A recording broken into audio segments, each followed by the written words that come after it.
Salam, hər vaxtınız xeyir olsun, əziz iştirakçılar. Hər birinizi xoş gördük. Xoş həftə sonu arzu edirəm hər birinizə. Məlum olduğu kimi bugün sizlər üçün təşkil etmiş olduğumuz bu ödənişsiz proqramın növbəti təlimi ilə qarşınızdayıq. Mövzumuz Excel proqramı üzərindən gedəcək. Təlimçimiz isə öz sahəsinin peşəkarlarından olan Sevanə xanımdır. Mən Sevanə xanımı salamlayıram və təşəkkür edirəm ki, dəvətimizi qəbul edib, öz dəyərli zamanını ayırıb. Hər birinizə xoş dinləmələr arzu edirəm. Təlimə başlamadan öncə xahişim olacaq ki, danışmadığımız halda mikrofonları səssizə alaq ki, təlimin gedişatına maneçilik törətməyək. Belə, hər birinizə uğurlar. Sevanə xanım, bir daha salamlayıram sizi. Təşəkkür edirəm dəvətimizi qəbul etdiyiniz üçün. Buyurun, söz sizdədir. Salam, hər vaxtınız xeyir olsun. İlk öncə soruşum, səs aydın gəlirmi sizə? Bəli, səsiniz gəlir, narahat olmayın. Hər birinizi salamlayıram, xoş gördük. İlk öncə təşəkkürümü Günay Mirzəyevə və onun təşkilatına edirəm ki, məni bugünkü təlimə dəvət ediblər. Daha sonra ən böyük təşəkkürüm isə buradakı iştirakçılarıdır. Çünki siz olmasaz biz bugün bu təlimi keçə bilmərik. Təlimdə biz Excel-dən danışacağıq və Excel-in hansı ki biz ən çox hansı funksiyalarından istifadə ediriksə gündəlik həyatımızda, iş həyatında bunlara daha çox toxunacaq. Çalışacaq ki, belə deyək də bütün buradakı hər bir şəxsə uyğun şəkildə keçək və sonda təlimin sonunda yeni biliklər əldə edək.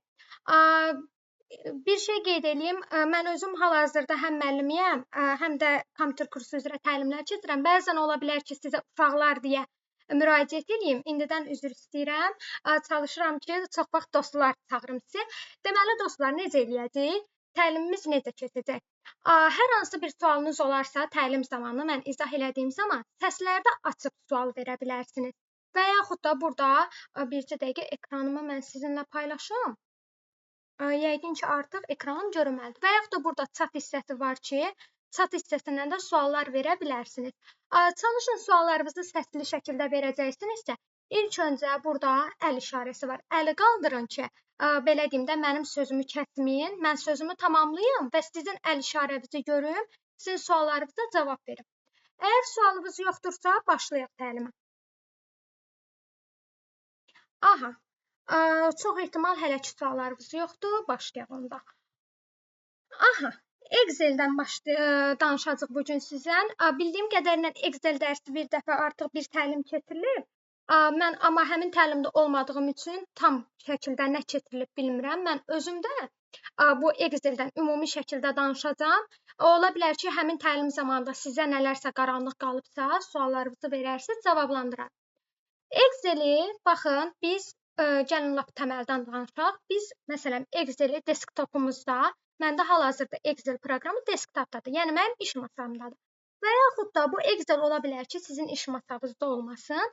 Bəs iş masasında olmayanda biz bu Excel-i necə açırıq? Gəlirik axtarış yerinə, hansı ki Excel-in adını yazırıq və axtarış yerindən də adı çıxır proqramın və onu o şəkildə açırıq. Məndə hal-hazırda burada olduğu üçün 2 qat klikləyirəm və Excel proqramına daxil olmuş oluram. Sizdə daxil olduğunuz zaman, məndə ilk daxil olduğum zaman bu şəkildə göründü. Baxın, yenidən daxil olum. Ola bilər ki, sizdə bu görünüş olmasın. Bunun səbəbi nə ola bilər? Versiyadan asılı olar. Köhnə versiyalarda, adətən 2010 versiyalarında bu şəkildə pəncərə açılmır. Yeni versiyalarda isə bu şəkildə pəncərə açılır. Versiya demişkən, gəlin bir şey qeyd eləyək. Tutaq ki, bizdə Microsoft Office paketi var, amma biz bu Microsoft Office paketin hansı versiya olduğunu bilmirik. Bunu necə gedib öyrənə bilərik? Deməli, fayl menyusuna daxil oluruq. Fayl menyusunda account hissəmiz var. Baxın, gəlirik burada account hissəsində və bizim Microsoft Office paketimizin hansı versiya olduğunu görürük. Tutaq ki, məndə 2021 versiyasıdır və buradan görürük ki, 2021 versiyasına daxil olan hansı ki Word-dür, Excel-dir, PowerPoint-dir, OneNote-dur və s. proqramlar hamısı nə olacaq? 2001 versiyasında olmuş olacaq. Deməli, Excel'in ümumi görünüşü baxın bu şəkildə olur. Yəni cədvəl formatında olur. Bizdə 3 dənə düymələr var ki, bunlar idarə etmə düymələridir. Pəncərəni bağlayan, pəncərənin həcmini böyüdüb kiçildən və bir də pəncərəni task barımıza, yəni tapşırıqlar zonağımıza yığan bir düymə var. Sonra burada bizdə baxın adətən köhnə versiyalarda burada search hissəsi olmur. Elə ortada book 1, book 2, book 3 olaraq görə bilərsiniz. Book nə deməkdir? Yəni necə ki siz artıq Word haqqında məlumatınız varsa, yəni Word-də sənəd yaratdığımız zaman necə olur? Əgər ad verməmişiksə, dokument 1, dokument 2 və s. olaraq adlandırır. Proqram özü adlandırır. Həmçinin Excel-də də belədir. Əgər biz Excel-imizə cədvəlimizə ad verməmişiksə, o book 1, book 2, book 3 olaraq adlandıra bilər. Məndə indi hal-hazırda, yəni bir neçə dənə açıq cədvəl var və mən onların adını vermədiyim üçün, məsələn, burada book 3 görə bilərsiniz və yaxud da digərində book 2 olaraq görə bilərsiniz. Sonra sol tərəfimizdə yuxarı hissəmiz adlanır cəld müraciət paneli. Birazdan bunlara da toxunacaq. Başqa nələr görürük burada? Bir fayl menüsünü görürük. Baxın, burada home'dur, insert'dur, draw'dur, page life'dur, formulas, data, review, view, head və s. Bunlar lent tabları adlanır. Bir dənə fayl burada menyu adlanır və fayl menüsünün fikir versəniz birbaşa əmrlərini görürük. Yəni burada home'dur, insert'dur, bunların daxilində nələr var? Lent qrupları var. Məsələn, home'un lent qrupu clipboarddur, fontdur, alignment, number, style, sales və s. Bunlar lent qrupudur və lent qruplarının hər birinin daxilində nələr var? Əmrlər var. Fayl menüsünün baxın, home hissəsi, yəni bu görünüş hissəsidir, bu şəkildə olur. Yəni burada biz yeni bir cədvəl açmaq istəyiriksə, gəlirik blank workbook-a üzərinə daxil oluruq və yeni bir cədvəli açırıq. Və yaxud da gəlirik burada ən son yaratdığımız cədvəlləri görürük. Hansısa cədvələ daxil olub, köhnə cədvəllərimizdə də nə edə bilərik, baxa bilərik. Burada new hissəsi var. New'da da yenə ilk olaraq siz nə görürsünüz? Blank workbook görürsünüz. Buradan yəni yeni cədvəl yarada bilərsiniz və yaxud da hazır şablon cədvəllərdən, baxın burada hazır şablon cədvəllər var ki, bunlardan istifadə edə bilərsiniz. Open hissəmiz var. Open'da kompüterinizin baxın this PC daxilində və yaxud da OneDrive-ınızda hər hansı bir cədvəliniz varsa, onu açmaq istəyirsinizsə, gəlib bura daxil ola bilərsiniz. Buradan baxa bilərsiniz, aça bilərsiniz. Info hissəsində artıq sizin belə deyək də yaratdığınız cədvəl haqqında property hissəsində məlumatlar olur. Siz o cədvəli yaddaşa vurmusunuzsa, gəlib buradan aşağıdan həmin cədvəli aça bilərsiniz. Hansı tutaq ki, sizin burada qovluğunuz olur faylda. Fayllardan hansı hissədə yaddaşa vurmusunuzsa, burada ora göndərir və siz oradan açmış olursunuz. Protect workbook-da təhlükəsizliyini qoruyursunuz və s. Bunları çox xırdalığına getmək istəmirəm, çünki əsas hissələrə toxunacağam. Yəqin ki, siz artıq Word dərsini keçmisinizsə, onsuz da bunlara toxunmalıdırlar. Save və save as-ın fərqi nədir? Hər ikisi yaddaşa vurur. Save ən son elədiyimiz dəyişiklikləri yadda saxlayır. Save as isə tutaq ki, mən hər hansı bir sənəd yaratmışam, həm istəyirəm o sənəd qalsın, həm də ən son elədiyim dəyişikliklə, yəni digər sənəd deməyə də cədvəl. Düşünün ki, burada bir cədvəlim var.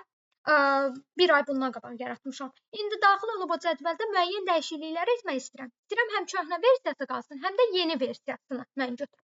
Bu zaman save as-dan istifadə edirəm. Print hissəsindən biz burada page layout-da danışacağıq daha geniş. Share paylaşımda, yəni siz yaratdığınız cədvəlləri kimlərlənsə paylaşa bilərsiniz və yaxud da eksport eləyə bilərsiniz, yəni PDF-ə çevirə bilərsiniz və yaxud da elə cədvəl formatında saxlaya bilərsiniz. Close pəncərəni bağlaya bilərsiniz. Account hesabla sizin həm öz istifadəçi hesabınız varsa onu daxil edirsiniz. Microsoft Office paketləri haqqında məlumat və s. yəni buradan account hissəsindən baxa bilərsiniz. Optionslarda isə biz belə deyək də təkcə Excel yox, bütün Microsoft Office paketlərində, yəni olsun Word-də və yaxud da PowerPoint-də, Excel-də nə tənzimləmələri eləmək istəyiriksə, deməli hara daxil oluruq, optionslara buradan edirik. Məsələn, ola bilər ki, bəzilərinizdə buradakı tablardan hansısa görünməsin. Onun səbəbi odur ki, optionslarda burada tab hissəmiz var ki, bizim. Gəlirik, baxın, məsələn. Hal-hazırda siz nəyi görürsünüz? Burada home tabını görürsünüz. Mən gəlirəm buradan home tabını gizlədim. Ola bilər sizdə də hansı tab gizli də olsun. Baxın, home tabını gizlət. Yəni onu gəlirsiniz fayldan optionslara daxil olursunuz. Burada customize ribbona daxil olub bir dənə quşu qoymaqla artıq siz həmin tabı aktivləşdirmiş olursunuz. Gəlirik əsas seçkimizə home tabından danışmağa. Amma home tabından gəlin danışaq, sonra ətraflı məlumat verərik digərləri haqqında. Deməli, home tabının daxilində clipboard lent qrupu, font lent qrupu, alignment, number, style, sales, editing bizim lent qruplarımız var və bunların daxilində əmrlər var. Sonra burada əlavə olaraq nə görürük? Namebook hissəsi görürük. Yəni biz burada danışacağıq xana, sətir, sütun, onda biləcəksiniz nədir. Yəni bizim xanamız namebook hissəsində yazılır, adı görünür. Bu hissə adlanır formula var. Biz burada hər hansı bir cədvəlimizin daxilində, xanamızın daxilinə düstur əlavə elədiyimiz zaman formula bar hissəsində görmüş oluruq. Daha sonra burada A, B, C, D yazılanlar, bunlar bizim sətirlərimiz adlanır. Sətirlərimiz ingilis əlifbasının baş hərfləri ilə işarə olunur. Yəni 26 dənə ingilis əlifbası və bizim 16384 dənə nəyimiz var? Sütunumuz var. Yəni bu sütun var. Və istəyə bilərsiniz 16384 dənə sütun varsa və bizim ingilis dilə əlifbamız 26 dənədirsə, bəs digər sütunlar necə adlanır? Artıq burada fikir versəz, baxın, Z-də bitdi, sonra başlayır A, B, C və s. Bu şəkildə davam eləyir. Ta ki 2 rəqəmli olur və sonuncu tutaq ki, indi mən sonuncu sütunuma getmək üçün məcburam elə sağ oxdan istifadə edeyim, belə gedim. Bu vaxt itkisidir. Biz qısaca necə sonuncu sütunumuza gedə bilərik? Kontrol, deməli sağ oxdan istifadə edirəm. Baxın, ən sonuncu sütunuma getmiş oluram. Bu mənim ən sonuncu sütunumdur. Bəs ilk sütuna necə qayıda bilərəm? Bunun üçün gəlirəm, kontrol sol oxdan istifadə edirəm və ilk sütunuma qayıtmış oluram. Sonra mən hal-hazırda birinci sətirdəyəm, bəs necə sonuncu sətrə gedə bilərəm? Kontrol aşağı oxdan istifadə edirəm, sonuncu sətrimə gedirəm. Sonuncu sətrim 1.048.576-dır. Yəni bizim sətr sayımız bu qədərdir. Aha, geri qayıtmaq istəyirəmsə, yenə qeyd etdiyim kimi nədən istifadə edəcəm? Kontrol yuxarı oxdan istifadə edib geri qayıtmış olacam. Aha, sonra gəldik bizə sətirlə, baxın, sətrimiz budur. Baxın, bu hissə sətir. Sətirlə sütunun kəsişməsi bizdə nəyi yaradır? Xananı yaradır. Məsələn, baxın, hal-hazırda mən gəlirəm hansısa bir xananın üzərinə. Məsələn, C xanası, C7 xanası. Mən hardan bilirəm bu C7 xanasıdır? Gəlin bunu bir dənə izah eləyək. Məsələn, C7 xanası. Baxın, sətrimlə, mənim D-im buradır. Sətrimlə sütunumun kəsişməsi mənə xananı əmələ gətirir və burada kəsişməsi görürsünüzmü? C7-də. Buradan deməli biz bilirik ki, xanamızın adı C7-dir və yaxud da namebook hissəsindən də baxıb buradan da görə bilərik ki, artıq bizim xanamızın adı nədir? C7 xanasıdır. Növbəti dərsimizdə biz artıq o xananın adını necə dəyişə biləriksə, buna da toxunacağam. Yəni mümkündür ki, xananın adını da biz öz istədiyimiz kimi düzənləyə bilərik. Aha, sonra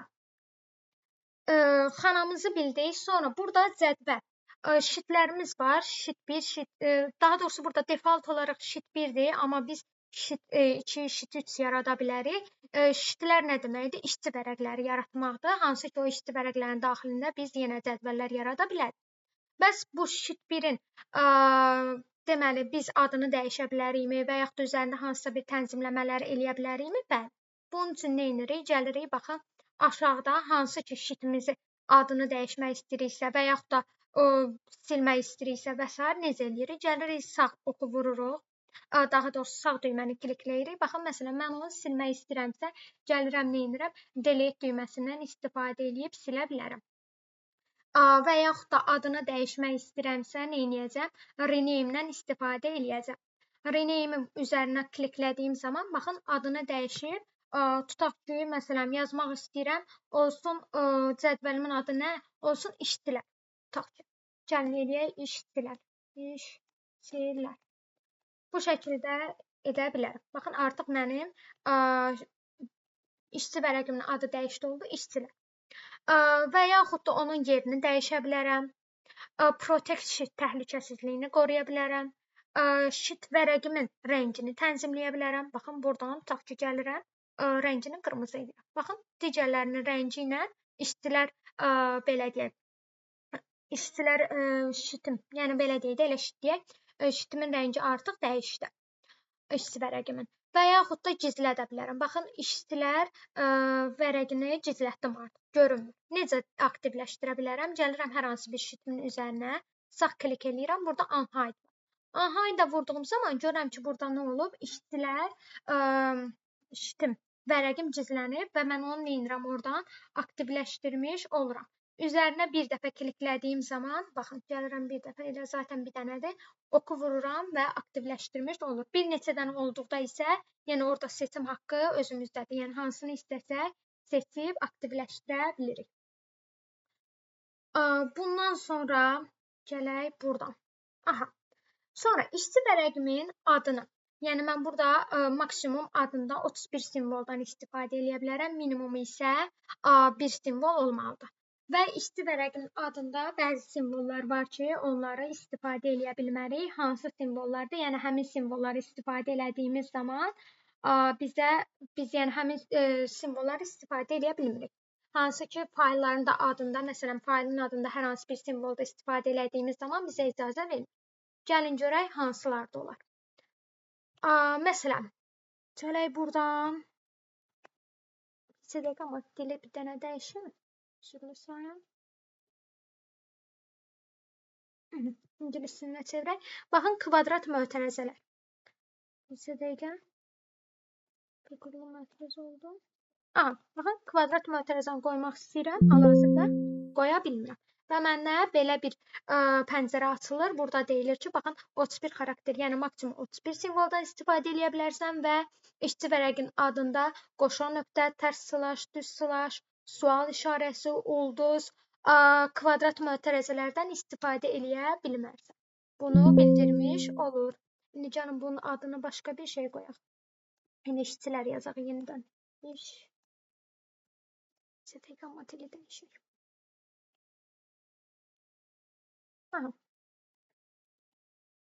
İşçilər. Aha, biz bu cədvəli, deməli, daha doğrusu iş vərəqini, iş vərəqlərimizin də növləri var. Həmin iş vərəqlərini həm buradan, baxın, insert eləyərək, baxın, bizdə iş vərəqləri worksheet, yəni hal-hazırda açdığımızdır. Diaqram vərəqləri ola bilər, makros vərəqləri ola bilər, dialoq vərəqi ola bilər. Artıq o sizin cədvəli nə üçün yaratdığınızdan asılı olaraq dəyişir. Biz bu vərəqləri deməli buradan da insert edib yarada bilərik və yaxud da bu aşağıdakı plusun üzərinə də vuraraq yeni bir iş vərəqi yarada bilərik. Və yaxud da bir yolunu isə başqa yerdən biz həmin iş vərəqini əlavə edə bilərik ki, birazdan ona da toxunmuş olacaq. Gəlin əvvəlcə burada bir cədvəl yaradaq və o cədvəl üzərindən danışaq. Amma cədvəli necə yaradırıq? Bunu qeyd edeyim. Tutaq ki, siz cədvəli yaratmaq üçün buraya yazırsınız ad, misal üçün soyad, tutaq ki, tarix. Aha, gəlsin sizə lazımı qədər, yəni nə qədər cədvəlinizin boyutu nə qədər olacaqsa onu seçirsiniz və buradan all borders hissəsi var. All bordersə vurduğunuz zaman artıq cədvəliniz hazır olur və cədvəlin içərisində doldurursunuz. İndi düzdür, bizim vaxtımız olmadığı üçün mən bu cədvəlin hamısını doldurmağa vaxtı yoxdur da, yəni vaxt itkisidir. Onu necə eləyəcəyik? Süni intellektdən istifadə eləyəcəyik. Süni intellekt özü bizə hazır cədvəlin içərisini doldurmaq üçün məlumat verəcək. Biz onu aparıb oraya yapışdırmış olacaq. Məsələn, yazıram süni intellektdə 30 nəfərdən ibarət mənə cədvəl yarat. Ad, soyad, maaş, tutaq ki, tarix qeyd olunsun. Süni intellekt hazırlasın cədvəli kopyalayıb aparaq ataq Excelimizə. Yəni sadəcə içərisini hazırlayacaq, amma cədvəli yenə yaratmaq bizdəyik. Biz özümüz yaradacağıq.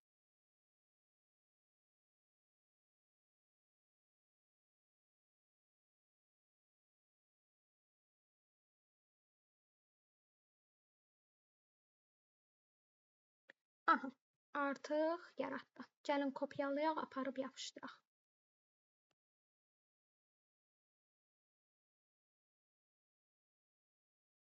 Ctrl-C edək və gəlib buradan Ctrl-V edəcək. Ctrl-V. Baxın, sadəcə mən məlumatları bura doldurmuşam. Yəni hal-hazırda bu cədvəl görünüşündə deyil. Bunu cədvəl görünüşünə özümüz salacağıq. Bircə dəqiqə bunu silim. Gəlirik yenə buradakı yazılan məlumatları nə edirik? İlk öncə seçəcəyik.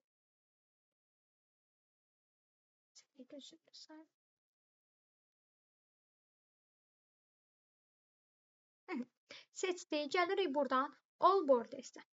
Artıq bu cədvəl halındadır və fikir versəniz, burada niyə bu belə deyək də DS işarələri düşüb? Bunun səbəbi odur ki, bizim tarix hal-hazırda xanamızın daxilinə sığışmır. Bunu sığışdırmaq üçün nə edirik? Gəlirik həmin sütunumuzu seçirik. Sütunu seçdikdən sonra üzərinə, baxın bu ara kəsmə ki var, bunun üzərinə 2 dəfə klikləməklə artıq biz bu cədvəlimizin, yəni sütunumuzun enini böyüdürük və bu tarix bura sığışmış olur. İndi cədvəlimizi yaratdıq. Gəlib cədvəlin üzərində hansı işlər görə bilərik? Bundan danışacağıq, amma o vaxta qədər səhv eləmirəmsə burada yazılar var idi. Dən baxın, həm də keçən dəfə əsasları göstəriblər. İndi mən keçən dərs təlimdə olmamışam burada. Fatimə xanım, buyurun. Fatimə xanım daha doğrusu.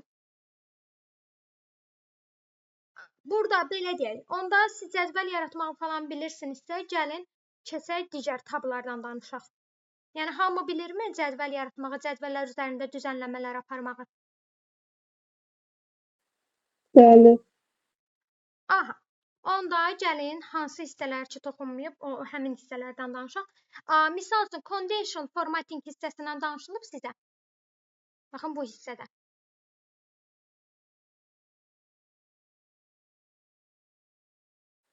Nəyə əsasən də orada nədir ki?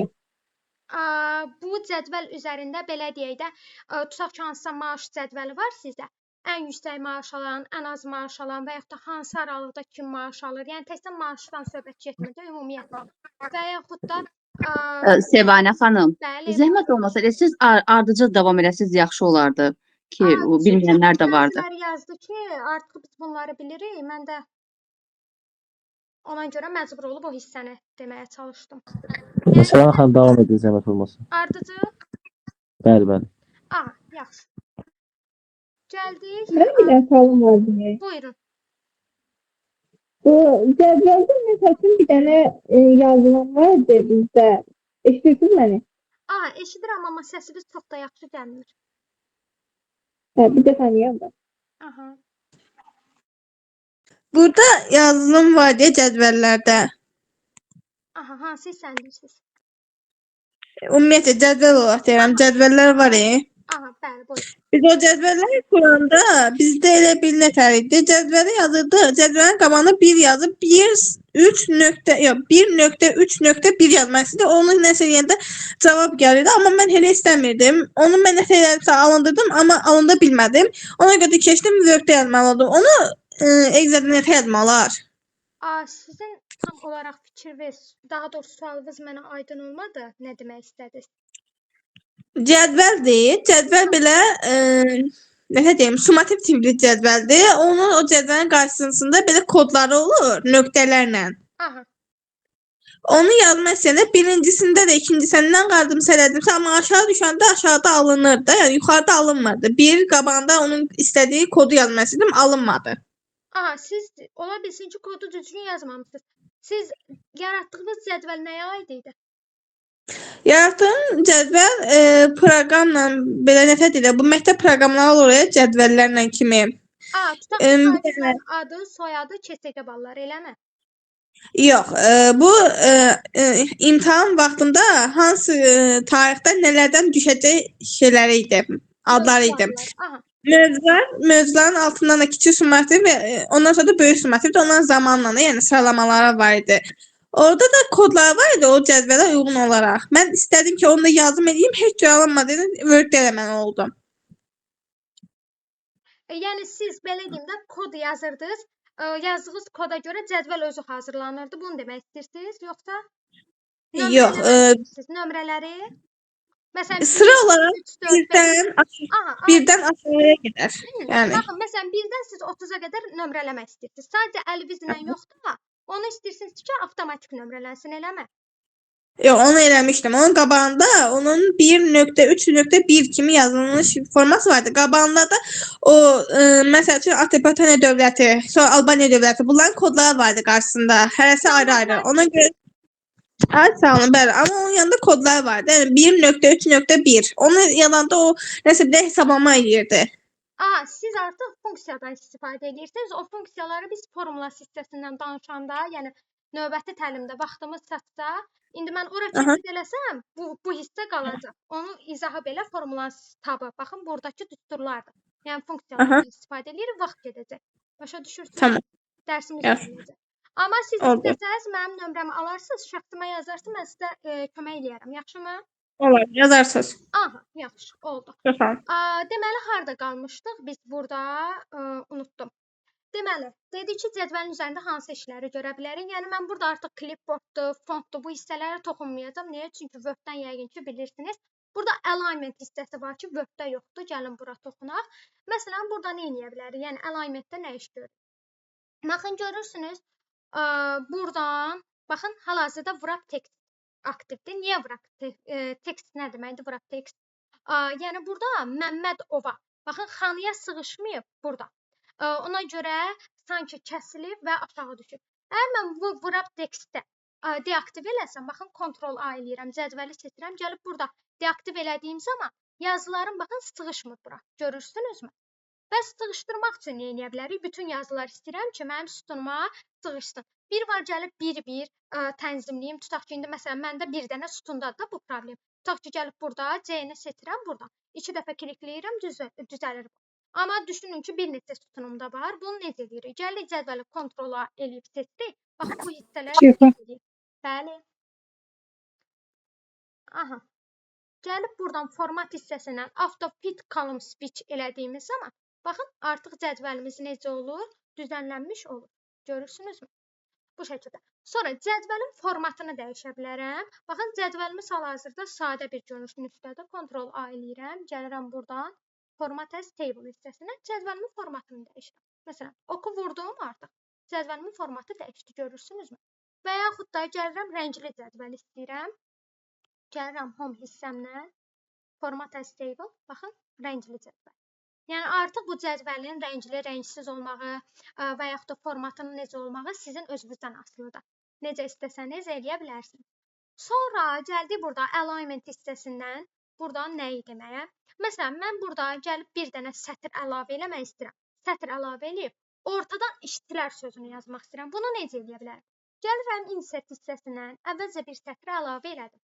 Sətrə əlavə etdikdən sonra, baxın, bura bir cədvəl yaratmalıyam. Gəlirəm buradan all borders. All borders, all borders. All borders elədim.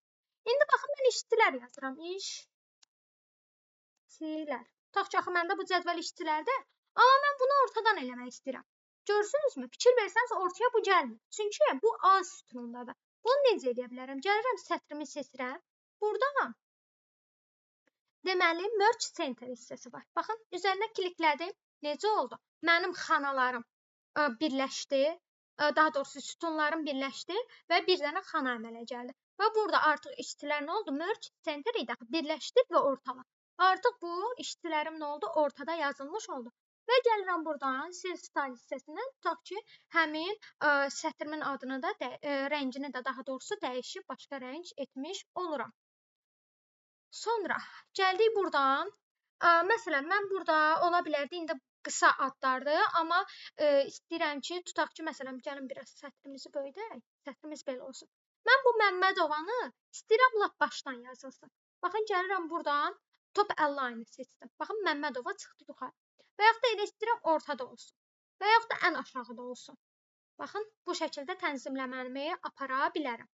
İndi, məsələn, məndə indi düşünün ki, bir neçə sətrim belə qarma-qarışıq şəkildədir. Yəni, eni ölçüsü düzgün deyil. Nə edirəm yəni? Gəlirəm Ctrl-A-nı seçirəm.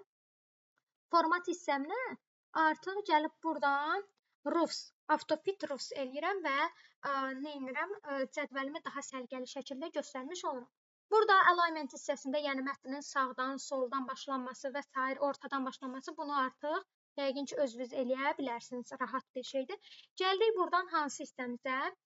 Number hissəsi var. Number hissəsində nə edirik? Tutaq ki, məsələn, pul vahidini, məsələn, burada maaşdır. Nə edirəm? Gəlirəm buradan seçirəm maaş hissəmi. İstəyirəm ki, manat yazılsın, valyutam yazılsın. Gəlirəm buradan currency hissəmə, BCD manatdır və yaxud da bunu dollar eləmək istəyirəm. Görüm kiminsə sualı var idi. Yaxşını çıxartmaq istəsək. Nəyi çıxartmaq istəsək? Onu elə bil ki, eləyirik, bir dənə yanlışlıqla olur, sonra çıxartmaq istəyir ki, bu çıxsın. İndi hal-hazırda izah elədiyim yerdən, hissədən sualı verirsiniz, yoxsa əvvəl verdiyiniz sualı? Ondan. Əvvəlki? Yox, indi izah elədiyinizdən. Hansını çıxarmaq istəsəm, onu deyin, zəhmət olmasa. Bu mavi formada elədiyik. Bunu gəlirsiniz, kontrol edirsiniz, yenə format as table hissəsindən tutaq ki, gəlin new table hissəsindən sizə görün buradaydı mı? Bir dəqiqə, burada yenə. Baxın buradadır. Baxın, çıxartdım. Gördünüz mü? Format as table'da baxın, bu birinci hissəmdə deyil. Sonra, elə qalsın belə, eyb yox. Gələk bu hissəmizi seçək. Yenidən. Valyutam baxın görürsünüz mü? Manatdır. Amma bəzən ola bilər ki, mən burada dollar qeyd eləmək istəyirəm. Necə eləyə bilərəm? Gələm burada belə bir ox işarəsi var. Üzərinə kliklədiyim zaman currency hissəsinə daxil oluram. Və burada 750 arxasında 2 dənə 0 var da. Mən istəmirəm o 2 dənə 0 olsun. Mən istəyirəm elə 750 birbaş olsun. Gəlirəm burada 2 yazılanı əvvəlcə 0 eləyirəm. Və valyutamı dəyişib, tutaq ki, dollar eləmək istəyirəm və yaxud da burada müxtəlif valyutalar var da, hansını eləmək istəyirəmsə, həmin valyutanı seçirəm. Valyutanı seçirəm və oku vurduğum zaman, tutaq ki, baxın, 750 dollar olaraq görünmüş olur. Sonra və yaxud da 750-dir, bunun arxasına sıfırları əlavə eləmək istəyirəmsə, buradan da əlavə edib və yaxud da xaric etmiş olarım. Görək, indi biraz da conditional formatting hissəsindən danışaq. Görək, conditional formatting hissəsində nələr yerləşir. Deməli, bizə dəqiqə üstünü dəyişməli oldum. Gəlirik indi buradan, məsələn, ən çox maaş alan. Gəlin əvvəlcə valyutamızı çevirək, Azərbaycan valyutası eləyək, rahat olsun. Currency hissəsindən buradan manat eləyək. Oku vurduq. Deməli, gəldik conditional formatting hissəsinə. Məsələn, mən istəyirəm ki, grade ən yüksək maaş alanı görüm. Amma neçə yüz manatdan yüksək? Məsələn, 900 manatdan daha yüksəyi görmək istəyirəm. Yazıram bura 900. 900 yazıb oku vurduğum zaman, baxın, qızarır bu. Bu qızaran hissələr nə deməkdir? Yəni, 900 manatdan yüksək maaş alan şəxsləri görürük. Qarşılarına baxdığımız zaman, məsələn, Orxan Əliyevdir və digər şəxslərdir. Gəlin, geri qaydaq. İndi 950-ni yox da.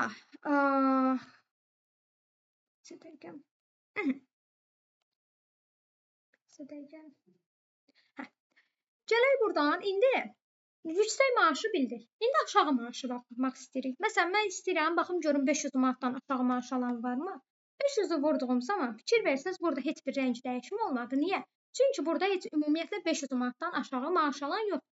Amma gələk görək ortalama 700. 720 manatdan aşağı maaş alan varmı? 720. Baxıram var. Görək kimlərdir? 3 nəfərdir. 700, 700, bir nəfər də 710 manat almış olur. Sonra cancel vuraq və gələk buradan daha nələr var. Sonra between var. Between nə deməkdir? Yəni hansı maaş aralığında kimlər hansı maaş alır? Məsələn, eləyə bilərəm ki, 700 manat, 750 manat və buradan deyirəm ki, məsələn, 750-850 manat arası maaş alanları görmək istəyirəm. Məsələn, bunu nəyə görə sizə öyrədirəm? Ola bilər ki, sizin işlədiyiniz müəssisədə müdir deyir ki, məsələn, 700 manat maaş alan şəxslər kimlərdirsə, onların siyahısını çıxarın, onların maaşında artım olacaq. Məsələn, siz bir var gedəsiniz, indi bu cədval 30 nəfərdən ibarətdir, amma ola bilər ki, sizin 100 nəfərlik bir cədvəliniz var. Oradan tapmaq çətindir axı təbii ki. O zaman nə edəcəksiniz? Gəlib bu hissədən istifadə edə bilərsiniz. Sonra gəldik buradan. Bitmanın dediyi equal to. Equal to sırf hansı maaş? Məsələn, mən istəyirəm ki, görüm 850 manat maaş alan varmı? Sırf 850 alın. Görün burada sırf 850 alan yoxdur. Gəlin baxaq görək hansı var? Məsələn, 950 yazın. 950. Artıq 950 manat maaş alan var. Şimdi Orxan Əliyevdə. Bu adı buradan çıxmış olur. Sonra gəldik buradan nəyə? Equal to-nu bildik, tekst hissəsi. Tekst hissəsində artıq mətn hissəmizə daxil oluruq. Məsələn, sizin müəssisədə işləyən, düşünün ki, bir 5-6 dənə, indi burada adlar fərqlidir. Gəlin bir ikisinin adını yeniləşdirək. Bu olsun. Sevinç. Aha, sevinç. Gələk bunu da sevinç eləyək. Sevinç. Aha. Düşünün ki, sizin müəssisədə bir neçə dənə sevinç var, soyadları fərqlidir. Siz bir var yenə 100 nəfərlik bir cədvəlin içərisində sevincləri axtarasınız. Bir də var gəlirsiniz yenə həmin ad hissəsini seçirsiniz. Baxın, seçsiniz ad hissəsini. Gəlirsiniz conditional formatting hissəsindən text hissəmə. Gəlib burada axtarışa yazıram sevinç. Deyirəm sevincləri görmək istəyirəm. Sevinç. Aha, elə sevi yazan kimi də buradan görürsünüz. Çıxdı. Sevinç Həsənovadır, Sevinç Əliyevadır, Sevinç Vəliyevadır. Bu şəkildə adlara görə də belə deyək də axtarışınızı eləyə bilərsiniz. Sonra tarixə görə. Tutaq ki, sizdə müxtəlif günlərdə ödəniş olunub. Tutaq ki, ayın 5-i, 6-sı, 7-si, 8-i. Sırf sizə lazımdır ki, ayın 7-si ödədiyiniz maaş alan şəxslərin siyahısı. Beğenirsiniz, gəlirsiniz tarixi. İndi düzdür, bizdə tarixə uyğun gəlməyəcək, düz verməyəcək. Görə bugünkü tarix deyil, bugün ayın 3-üdür. Gəlin bu tarixlərin bəzilərini köhnə yazaq. 2020 eləyək, bəzilərini 2024 eləyək, bu da 2005 eləyək, fərq yoxdur. Tarixlərdə biraz dəyişiklik eləyək. Mən istəyirəm tutaq ki, bugünkü tarixdə sırf kimlərə ki maaş vermişəm, onları görüm. Yenə gəlirəm bura, tarix hissəmə. Baxın, data tarix hissəmə. Buradan today, məsələn, bugün baxmaq istəyirəm. Oku vurduğumuz zaman, baxın, hansı ki o köhnə tarixlərdən başqa digər tarixlər bizim bugünkü günümüzə uyğundur. Ona görə sırf onların siyahısını buradan belə görmüş olur. Bir də baxım görüm suallarınız varsa cavablandırım. Adını izah edeyim. Mənim bu mərinci funksiyası Excel'in bütün illərində var. Aha, bəli. Yəni mən sırf lap köhnə illərini istifadə eləməmişəm. 2010-dan bu tərəfə bütün illərdə var, bəli. Başqa sualınız yoxdur, səhv eləmirəmsə. Aha, sonra gəldik buradan nəyə? Deməli, bu hissədəkilər hamısını danışdıq. Bir də duplicate. Duplicate nə deməkdir? Eynisi. Məsələn, gəlirəm bu seçirəm buradan duplicate. Görək eyni adlarda, məsələn, sevinç adı. Görək duplicate neçədə nədir? Baxın, gəlirəm buradan duplicate-ə. Yazıram məsələn, özü çıxarır. Baxın, sırf burada təkrarlananlar sevinclərdir. Tutaq ki, sevinc yox, bir başqa da tural olsaydı. Tutaq ki, burada cədvəlimizdə gəlin bir dənə də turalı yazaq. Məsələn, Orxana tural eləyək. Tural. Artıq turallar da çıxaracaq da. Həm sevincləri, həm də turalları çıxaracaq. Yəni, hansından ki, təkcə bu, belə deyək, ad hissəsində yox, maaş hissəsi də ola bilər və s. Yəni, eynilərin duplicate, oxşarlarını çıxarır eynisi. Baxın, çıxardı. Turallar və sevinclər təkrarlanır. Sonra gəldik burada top onluq. Top onluq nə deməkdir? Yəni, top onluğa da ən yüksək maaş alan ilk 10 nəfər və yaxud da ən az maaş alan 10 nəfər və yaxud da ədədi ortaya görə ən yüksək maaş alan, ən aşağı maaş alan, yəni maaş alan olmasın da KSG, BSG balları olsun, universitet balları olsun, fərqi yoxdur. Və yaxud da onların faizinə top onluğu və yaxud da faizindən top aşağıda onluğu. Buradan baxa bilərik. Sonra data bar hissəsi var. Data bar hissəsi nədir? Məsələn, gəlirik burada maaş cədvəlini biz nə edirik? Fərqləndiririk burada data bar hissəsi. Məsələn, gəlirəm burada maaş alanları baxın burada. Hansı ki tam doludur. Baxın, gəlib seçirəm belə. Hansı ki tam doludur, onun maaşı daha yüksəkdir. Hansı ki belə deyə rəngi daha azdır, onun maaşı daha aşağıdır. Və yaxud da gəlib buradan ikonlardan da istifadə edə bilər. Baxın, orada qırmızı rəng aşağı maaş alanları göstərir, yaşıl rəng yüksək maaş alanları, sarı rəngi isə orta, yəni ortalama maaş alanları göstərir. Müxtəlif ikonlar var. Siz bunları KSG, BSG ballarında da istifadə edə bilərsiniz. Necə? Şagirdlərinizin ballarınızı yazıb, necə də üzrlüsünüz. Aha. Deməli, biz buradan dediyim kimi ikonlardan da istifadə edə bilərik, databarlardan da istifadə edə bilərik və yaxud da Color Scale hissəsi var ki, Color Scale hissəsində nə edirik? Burada artıq yenə maaşları sadəcə rənglərə görə fərqləndirə bilərik. Məsələn, qırmızı, sarı, indi burada mavi rəng də var. Birinci mavi rəngi deaktiv eləyək, sonra digər rəngdən istifadə etdiyimiz zaman daha aydın fərqləndirəcəksiniz. Gəlirik burada, məsələn, tünd rəng, məsələn, tünd yaşıl alan yenə ən yüksək maaş alır, açıq rəng biraz aşağı maaş alır, ən az maaş alan məsələn narıncı rəngdir. Bu şəkildə də fərqləndirə bilərsiniz və yaxud da balları da belə fərqləndirə bilərsiniz.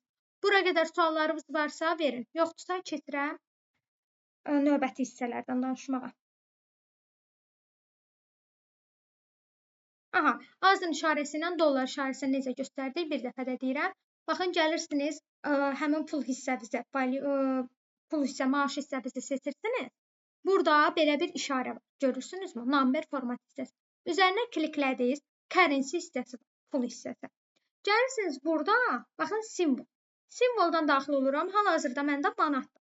Amma gəlib buradan dollar seçə bilərəm, rublu seçə bilərəm və s. Yəni, hansı ki, valyutanı istəyirsinizsə, buradan seçə bilərsiniz.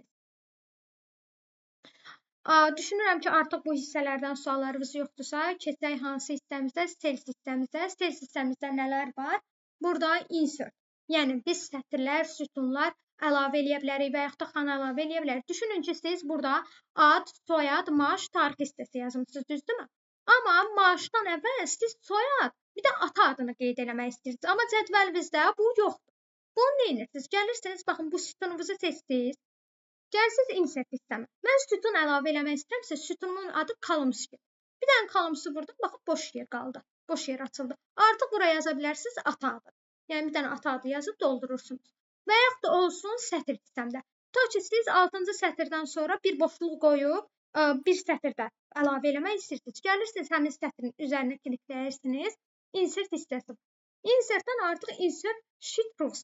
Fikir verirsiniz, zaten siz buradan columns-u əlavə eləyə bilmirsiniz. Deaktiv olur columns. Və nə edirsiniz? Insert sheet proofs-u vurduğunuz zaman artıq bir sətir əlavə etmiş olursunuz.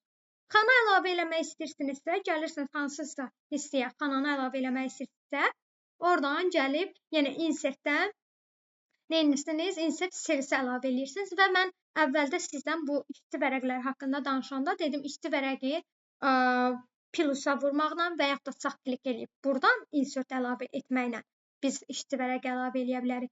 Və yaxud da başqa cür işçi vərəqini gəlirik, baxın, buradan. Insert hissəsində ən sonda, insert sheet hissəsindən də əlavə eləyə bilərik. Qısa yolda Shift F11 düyməsidir. Format as table hissəsindən danışmışdıq. Yəni, biz cədvəlimizin formatını dəyişmək istəyiriksə, gəlib buradan formatı dəyişə bilərik. Və yaxud da tutaq ki, buradakıları bəyənmiriksə, buradakı formatı özümüz də gəlib buradan New Table Size hissəsindən də özümüz küçüləşdirə bilərik. Aha. Sonra Sales Style hissəsində isə artıq xanamızın belə deyək də, xanamızın formatını dəyişə bilərik. Burada bad, good, neutral sözünü görürsünüz. Bad deməkdir, good yaxşı, neutral isə yəni orta. Yəni, bunu nə edə bilərsiniz? Tutaq ki, şagirdləriniz haqqında bir cədvəl yaradarsınız. Hazırda tutaq ki, şagirdlərinizin vəziyyəti necədir?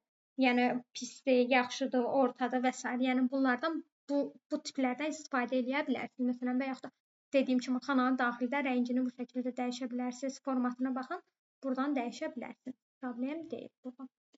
Aha, sales hissəsini bitirdik. Gəldik editing hissəmizə. Editing hissəmizdə burada ədədi orta var, sum cəmlənmədir, averagedir, maksimum, minimumu tapılmasıdır. Bunlara çox ehtimal bazar günü olan təlimdə toxunacağım formulası hissəsini. Burada danışanda onlardan da danışacağım. İndi çox vaxtımız getməsin. Sonra burada nə var? Doldurma var. Yəni, məsələn, mən bura gəlib yazıram 1, 2, tutaq ki, 2, məsələn, bunu belə yazdım. Məsələn, mən gəlib buradan aşağı doldurmaq istəyirəm. Bir var, sırf birləri aşağı istədiyim yerə qədər doldurum. Bir də var, ardıcıl istəyirəm 1, 2, 3, 4, 5, 6 belə getsin. Əgər ardıcıl istəyirəmsə, ümumiyyətlə necə doldura bilərəm? Baxın, gəlirəm buradan, ikisini bir yerdə seçirəm. Baxın, bunların ikisini bir yerdə seçdim. Seçəndən sonra, baxın, burada plus yaranır. Plusu yaranandan sonra sol tərəfi basıb saxlayıram və aşağı çəkirəm. Hara qədər çəksəm, tutaq ki 15-ə qədər çəkdim, 1-dən 15-ə qədər rəqəmlər yazılmalıdır. Baxın, gördünüzmü? Yazıldı. İndi bir var, mən sırf birləri düzmək istəyirəm. Birləri yenə həmin şey, həmin format eləyirəm. Birin üzərinə saxlayıram, plusu vurub belə doldururam. Bir yol da gəlirik buradan. Deməli, baxın, down hissəsi. Məsələn, gəlirəm bir yazıram. Gəlirik down, qurdum. Bir dəqiqə, bu niyə belə elədim?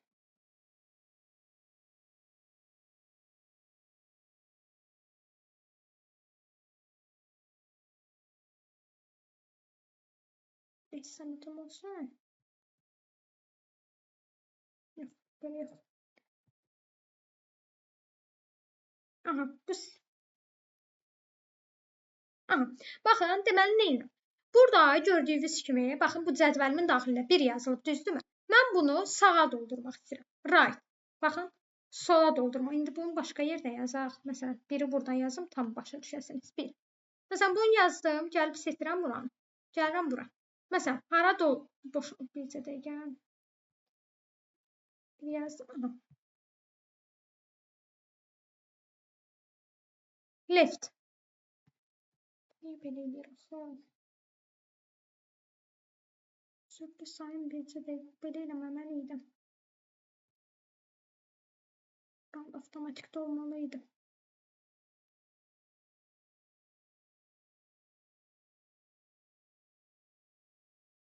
Aha.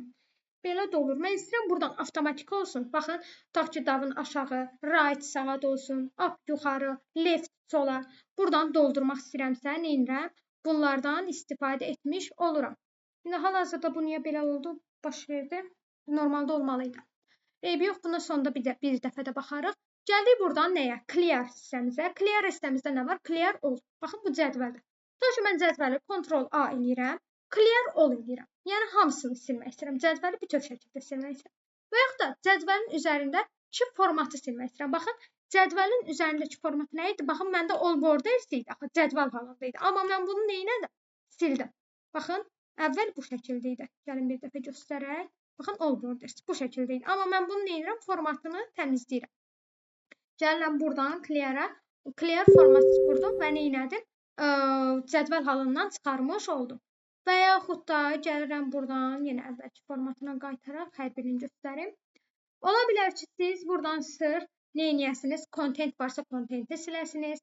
Clear hyperlink. Əgər link varsa, tutaq ki, siz cədvəldə, məsələn, sevinci adına bir link əlavə eləmişsiniz. Onun üzərinə kliklədiyiniz zaman gedib link atır. Siz o linki silmək istəyirsinizsə, gəlib buradan clear hyperlink eləyə bilərsiniz.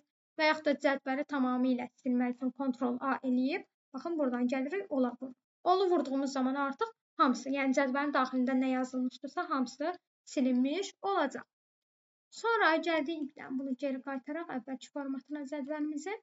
Aha, sonra gəldik buradan filtr hissəmizə. Filtrdə nə edirik? Baxın, görürsünüzmü?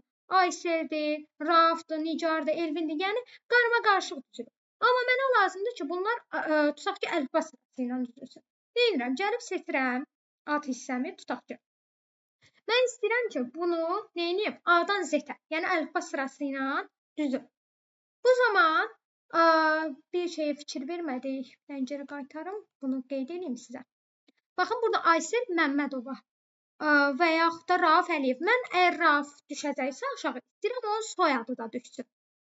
Və yaxud da Fəriddirsə, Fəridin adı düşəndə təkcə yəni Fəridin üzərində olmasın da, tutaq ki, A-dan Z-ə və yaxud da Z-dən A-ya tənzimlənməsi. Yəni, ümumi istəyirəm, hamısına aid olsun. Gəlib seçirəm buradan həmin hissəmi və yaxud da gəlib kontrol. Seçək.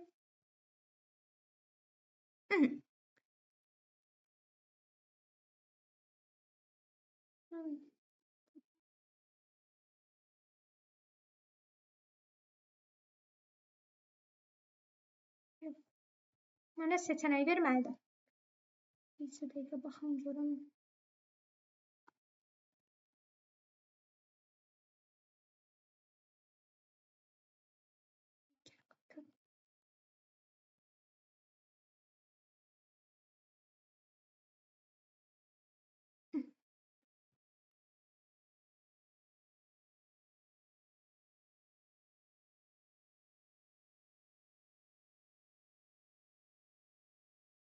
Allah Allah. Əslində siz özünüzdə hal-hazırda kimdə kompüter aktivdirsə, bir dənə zəhmət olmasa daxil olsun. Baxın bu ad hissəsini seçin.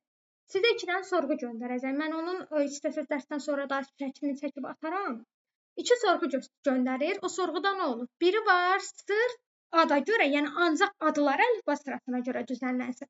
Digər sorğum olur isə həm ad dəyişdiyi zaman, yəni əlifba sırası ilə düzüldüyü zaman, həm onun soyadı, həm burada tutaq ki, maaş hissəsi, maaşı varsa maaşı, tarixi də onunla birgə filtrlənsin. Hal-hazırda onu etmək mümkün olmadı. Bir dəfə də yoxlayım. Əslində olmalı idi. Bir dəfə də yoxlayım. Sədəqə bir dənə başqa cədvəldə yoxlayım. Əsəblər. Gələk buradan. Burada hazırlama aparmışıq. Bir dənə bu cədvəli seçim, bir dənə bu cədvələ baxaq.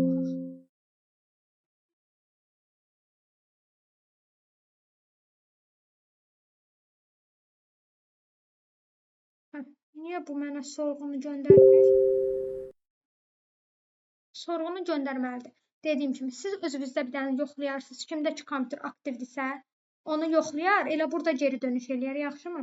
Bu bütün Excel'də var, təzə olanlarda varmı? Bunu bilmirəm, nə sualı verirsiniz. Siz bir dənə bunu yoxlayarsınız, mənə zəhmət olmasa geri dönüş eləyərsiniz. Kimdəsə kompüter aktivdirsə. Sonra burada sortlama hissəsində nə var? Filtr var. Bu filtr nə deməkdir? Burada hal-hazırda gördüyünüz kimi, onsuz da məndə filtr aktivdir. Məsələn, filtrdə nə edirik? Gəlirik adının üzərindən bir dəfə klikləyirəm. Kliklədiyimiz zaman baxın select all. Mən bu select all'u götürdüm. İstəyirəm sırf aysellər varsa ayselləri görüm. Turalı görüm. Bir də vüqarı görüm. Baxın oku vururam. Ancaq sırf mənə həmin şəxslər çıxarır. Ayselin adı, soyadı, ixtisası. Düzdür, mən köhnə əvvəlki cədvələ girdim sizinlə. Bu cədvəllə baxa belə sizin öz cədvəlinizə. Buranı seçməyə ehtiyac yoxdur. Filtri aktivləşdirək bir dənə. Filtri aktivləşdirmək üçün də nə edirsiniz? Gəlirsiniz burada filtr hissəsi var. Baxın clear vurursunuz. Buradan. Aha. Buradan baxaq. Gəlirik buradan select. Baxın select'i vurdum, götürdüm. Yəni mən istəmirəm hamısını görüm. Kimləri sırf görmək istəyirəm. Ta ki Aysel, Fərid, İsmail. Bir də Sevinci götürək. Çünki sevincilərdən çox idi təkrarlanır. Oku vurdum. Ancaq sırf bunları görürəm. Hardan eləyirəm bunu? Filtrdən eləyirəm. Və yaxud da gəlib clear eləyirəm. Əvvəlki cədvəlimə qayıtmış oluram. Sonra find var. Find nə deməkdir? Axtarışdır. Yəni gəlirsiniz find eləyib axtara bilirsiniz. Replace əvəz eləyə bilirsiniz. Bir sözü digər sözlə əvəz eləyə bilirsiniz. Tutaq ki, məsələn, Aygün adı var burada. Aygün adını dəyişib başqa bir ad eləmək istəyirsiniz. Və yaxud da indi ola bilər də siz qurursunuz cədvəl. Elə bir cədvəldə olur ki, sonra orada dəyişim sözdəmi, hərfdəmi, nəsə bir dəyişim eləmək lazım olur. Və yaxud da necə deyim? Məsələn, Hüseynovlar soyadı var. Təsadüfən, yəni necəsə olub, səhvə Hüseynova gedib. Bütün adlarda, oğlan adlarında sadəcə axırı ovalarla bitib. Ayın ovuna bitməlidir. Siz belə bir texniki səhv olub nə edirsiniz? Gəlirsiniz replay hissəsinə, hansı ki səhv yazırsınız, tutaq ki Hüseynova. Onu Hüseynovanı yazırsınız, aşağıdan düzgün versiyasını yazırsınız. Yəni Hüseynov olsun. Replace vurduğunuz zaman artıq nə olacaq sizə? Düzgün formatda görünmüş olacaq. Bunu biz buradan etmiş oluruq. Sonra kommentlər varsa kommentlərə baxa bilərsiniz. Conditional formatting hissəsindən zaten burada danışmışdıq. Baxın, burada danışmışdıq. Sonra data validation'da bundan danışacaq növbəti dərslərdə. Select object bunlardan isə siz çox ehtimal Word-də artıq məlumatlı olmalısınız. Home hissəmiz bura, daha doğrusu Excel dərsində Home Link tabından danışdıq və onun daxilində olan Link qrupundan və cədvəlin üzərində tənzimləmələr. Sadəcə bu cədvəldə bir dənə mənə maraqlı olan burada, sort hissəsində. O bizə hansı ki sorğu göndərməli idi ki, sən sırf belə deyək də, sırf adlara görə mi tənzimləməni eləmək istəyirsən, yoxsa adlarla birgə soyad və digərləri. O sorğunu göndərmədir, bunu siz özünüzdə yoxlayarsınız. Dərsdən sonra, təlimdən sonra mən yenidən özümdə baxacağam. Bazar günü onu sizə qeyd edəcəm. Əlavə nəsə sualınız varsa, buyurun. Növbəti təlimdə isə biz artıq nələrə toxunacaq? Insert tabından danışacaq. Vaxtımız qalsa formulas tabından, page life tabından danışıb yekunlaşdıracaq. Nəsə sualınız varsa, buyurun. Səsli də verə bilərsiniz, yazaraq da suallarınızı bildirə bilərsiniz. Neye diyorsun? Bilmiyorum. O yüzden daha düşmedim. Bir də Aysun Cəllatova. Belədir soyadınız. Aha. Aha. Söyle Yanlış tamam. deyirəmsə soyadınızı üzrlüsən. Siz zəhmət olmasa danışarkən səhv eləmirəmsə naşınıb taxmısınız qulağınıza və sizin səsiniz mənə Evet. tam aydın gəlmir. Gözüm. Müəllimə, Aha, buyurun. deməli siz orada cədvəl quranda, sözlər yazılanda cədvələ sığışmırdı da, düzdür? Aha, bəli, onu soruşmaq istəyirsinizsə yenidən deyim. Baxın, bir cədvələ sığışmırsa, gəlirsiniz, bu sütununuz var ya, baxın bu sütun. Burada görürsünüzmü sütunu? Burada belə bir ox yaranır, sağa sola. Onun üzərini 2 dəfə klikləyərək də düzəldə bilərsiniz. Və yaxud da gəlirsiniz, ümumiyyətlə bütün cədvəli seçirsiniz, Ctrl A eləyib. Home tabında, burada, neçə dəqiqədən bu bildirişi silib. Aha, Home tabında format hissəsi var. Baxın, format. Gəlirsiniz, buradan Autofit Columns edirsiniz. Niyə Autofit Columns? Çünki sizdə o sığışmamaq nəyə görə idi? Sütunuza görə sığışmırdı da ona görə. Buradan Autofit Columns edirsiniz. Aydındır? Təşəkkür edirəm müəllim. Aha. Bu bütün Excel-in illərində var da yəqin. Aha, bəli. Təşəkkürlər. Sonra kiminsə nəsə sualı varsa buyursun versin. Faiz hissəsini yenidən izah edə bilərsinizmi? Faiz hissəsi siz hansı hissəndəsiniz? Conditional formatting hissəsində.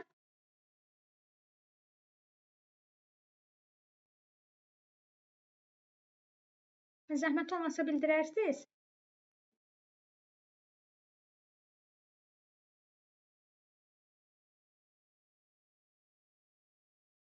Mənzər Süleymanova buradadırmı? Sual verib sadəcə yəqin çox ehtimal conditional formatting hissəsində deyəcək buranı.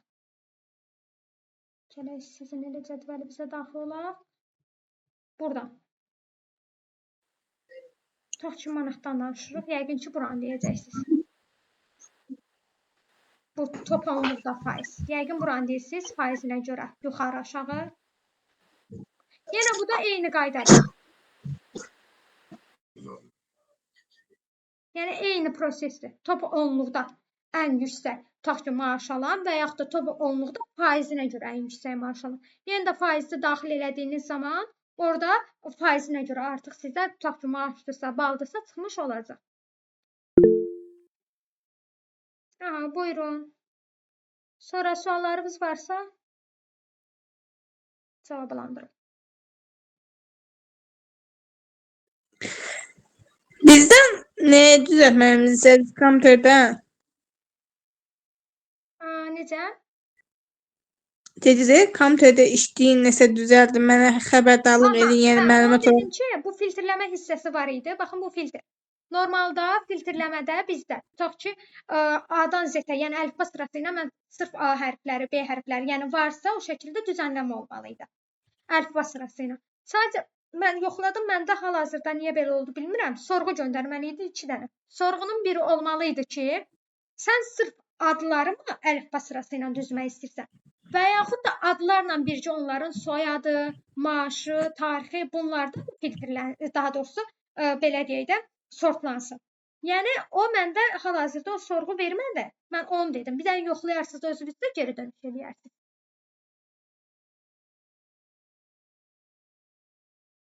Siz nömrənizi yazmısınız yoxsa qrupda varsınız? Qrupda varam. Səvanəm Əmrahova. Adım, soyadım elə kontakt adımdadır. Yəni baxsaz görəcəksiniz orada. Öz adımı qeyd etmişəm. Səvanə xanım, bir söz soruşum. Burada merge və centerdə yuxarıdakı başlığı ortalığa gətirmək üçün istifadə olunurdu. Aha, yəni merge center nə deməkdir? Merge birləşdirmək, center də mərkəzləşdirmə, ortalamadır. Bəli. Yəni əgər ehtiyacı varsa, siz tutaq ki, hər hansı bir cədvəl yaradırsınız, ora başlığı yazmaq istəyirsiniz və yaxud da başqa bir iş, lazımdır ki, oradakı xanaları birləşdirib sonra ortalayasınız. Təşəkkür edirəm.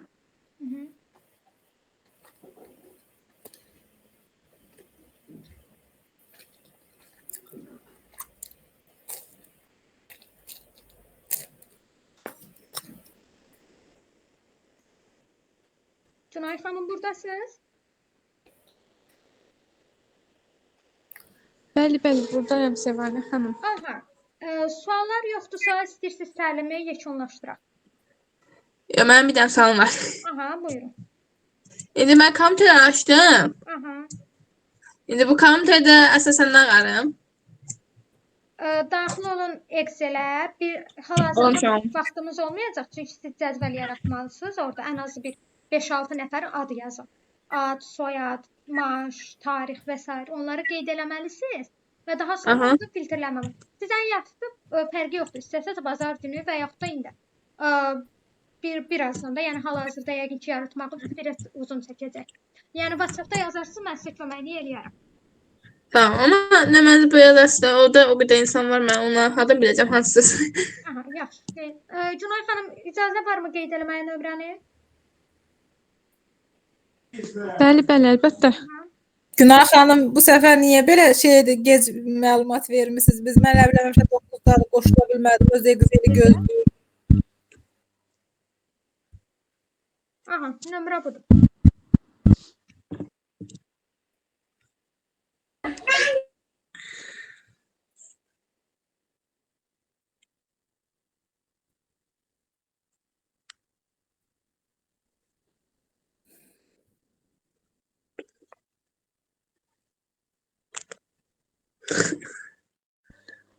Yoldaşlar, əgər suallar yoxsa yekunlaşdıraq. Bildiyim qədərilə təlimçimizin həm də dərsi var. Çox sağ olun, təşəkkür edirik. Çox sağ olun. Mən əlaqə nömrəsində bölüşərəm. Bölüşə bilərəm də əlaqə vasitənizi Aha, Səvanə xanım. Bəli, bəli, bölüşə bilərsiniz. Gecəniz xeyrə, salamat. Sualınız olar. Anlaya bilərsiniz. Gecəniz xeyrə qalsın.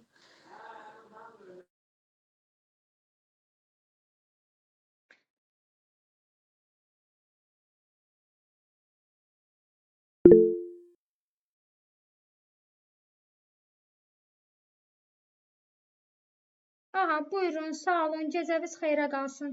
Növbəti təlimdə görüşənədək.